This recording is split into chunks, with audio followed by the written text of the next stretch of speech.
In this video, I'm gonna teach you how to use a Visa gift card on PlayStation 5 Fortnite. It's a very easy process, so make sure to follow along. In this video, I'm gonna teach you how you can easily redeem a Visa gift card, add the funds into your PlayStation account, and use it to purchase V-Bucks. You will be able to purchase any amount of V-Bucks and redeem as many Visa gift cards as you have. I recommend adding it as balance into your PSN account and then purchasing the currency afterwards. So this is the method that I'm going to showcase in this video. To start, add the Visa gift card as a payment method. So go into the PlayStation Store, and inside you will be able to access these little three dots to access your payment methods.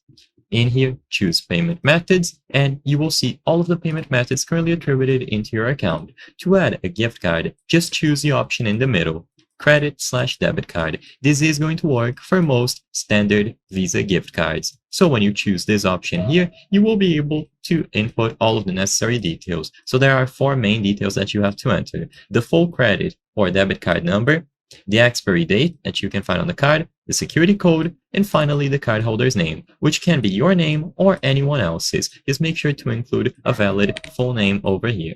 After you include these four main details, you will be able to proceed, and the card should be listed as a payment method under your PlayStation account. Now, like I said, I recommend that you add the specific amount of funds that you will be using. This way, no partial payments will go through, and you will ensure that this works. So you can go over to payment and subscriptions on the settings on your PlayStation 5 console, or you can also find the option inside of the PlayStation Store. Just find the option to add funds, and once you are inside of this menu, you can specify the exact amount that you want to spend.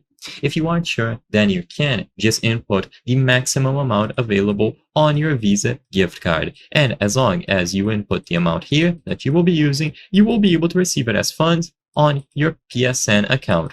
With this done, open Fortnite, and as long as you are signed into the same account where you redeem the code, you can go over to the V-Bucks page, choose any of these packages available here, and whenever you choose the option to purchase, you will be redirected to checkout where you can confirm your purchase. You will be charged in your wallet, meaning that the balance will be taken out of the funds that you added. So you can repeat this as many times as you wish, and you can purchase anything available on the item shop alongside with V-Bucks. I hope I was able to help you on how to use a Visa gift card on PlayStation 5 Fortnite. If this video helped you, please be sure to leave a like and subscribe for more very easy tips. Thank you for watching.